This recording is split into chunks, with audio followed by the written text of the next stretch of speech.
ছাত্রছাত্রীরা পরীক্ষা দিবে, আর পরীক্ষার অ্যাডমিট আনতে গেলে 500 টাকা করে কলেজকে দিতে হবে।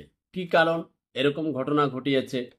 ইতিমধ্যে আপনারা জানেন যে বরিশালের মেহেন্দিগঞ্জ উপজেলার সরকারি রসিকচন্দ্র কলেজ, যেটা আমি আবারও যদি নাম ভুল করে না থাকি, বরিশাল মেহেন্দিগঞ্জ উপজেলার সরকারি রসিকচন্দ্র কলেজের ভারপ্রাপ্ত অধ্যক্ষ শহীদুল ইসলাম বক্তব্য দিয়েছেন তিনি কেন 500 টাকা করে বেশি নিচ্ছেন।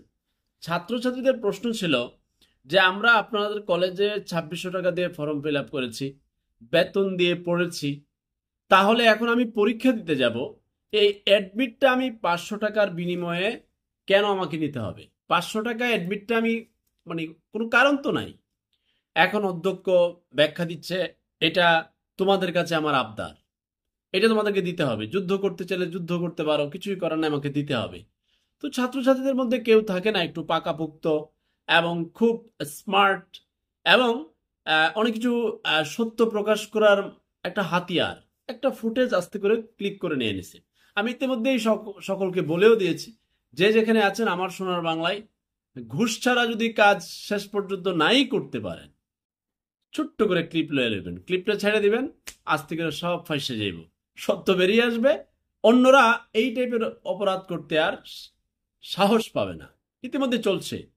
তো এই ভারপ্রাপ্ত অধ্যক্ষর এই ঘটনাটা একটু ক্লিপ বেরিয়ে আসছে, তিনি অবশেষে রাগান্বিত হয়ে ব্যাখ্যা দিলেন যে এখান থেকে আরো উপরের লেভেলে সম্মানী দিতে হয়। অধ্যক্ষ জনাব, আপনার কাছে আমার প্রশ্ন, মেহনতি মানুষের সন্তানও তো আপনার কলেজে পড়ে, আপনার কি মনে হয় সব ছাগলের বাপের মতো ঘুষখোরের সন্তান আপনার কলেজে পড়ে যে 500 টাকা দিলে সমস্যা নাই? এমন অনেক পরিবার আছে, তার 3 সন্তান, 2 সন্তান, 4 সন্তানকে পড়াতে হয়। পড়াতে গেলে এরকম যদি 4 সন্তান 4 কলেজের অ্যাডমিটে 500 টাকা করে আবেদন করে, তাহলে 2000 টাকা। তাহলে ওই পরিবারের যিনি কর্তা, আপনাকে 2000 টাকা ইনকাম করতে দিয়ে সে তো হয়ে যাবে ভর্তা। কিন্তু এই অধ্যক্ষ এই কাজটা করছেন। শুধু এখানেই কি শেষ? আপনি যে কোনো স্কুল কলেজে যান, আপনি হয়তো ওই স্কুল থেকে পড়াশোনা করছেন, এসএসসি পাস করছেন, আপনি ওই স্কুলে বেতন ভাতা সব দিচ্ছেন, দেওয়ার পরে অনেকদিন পরে মনে হলো যে ঠিক আছে আমি সার্টিফিকেটটা একটু উঠিয়ে আনি, আপনার জীবনের তাগিদে কিংবা প্রয়োজনে আপনার 400 টাকা, 500 টাকা, 1000 টাকা দিতে হবে। এখন শিক্ষকরা এই দুর্নীতিতে কেন জড়াচ্ছে? একমাত্র মনে হয় বাংলাদেশের শিক্ষকদের বেতন কম, থাকতে পারে অন্যান্য দেশে, আমি জানি না, কিন্তু পৃথিবীর উন্নত সভ্য দেশগুলোতে শিক্ষকদের মান মর্যাদা বেতন অনেক বেশি, কিন্তু এখানে নেই।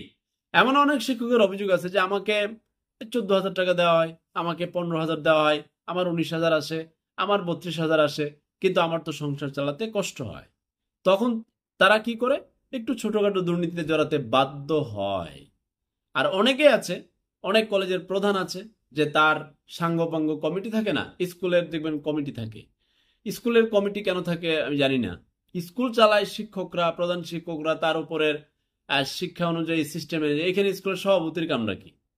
তারা মিলে ছিলে নানান ধরনের ভাতা মাতা খায়, খাওয়ার পরেও পেট ভরে না। এখন এই বরিশালের মেহেন্দিগঞ্জ উপজেলার সরকারি রসিকচন্দ্র কলেজের ভারপ্রাপ্ত অধ্যক্ষ শহীদুল ইসলাম ব্যাখ্যা দিছে নানান জায়গায় আরো সম্মানী দিতে হয়। কেন ভাই?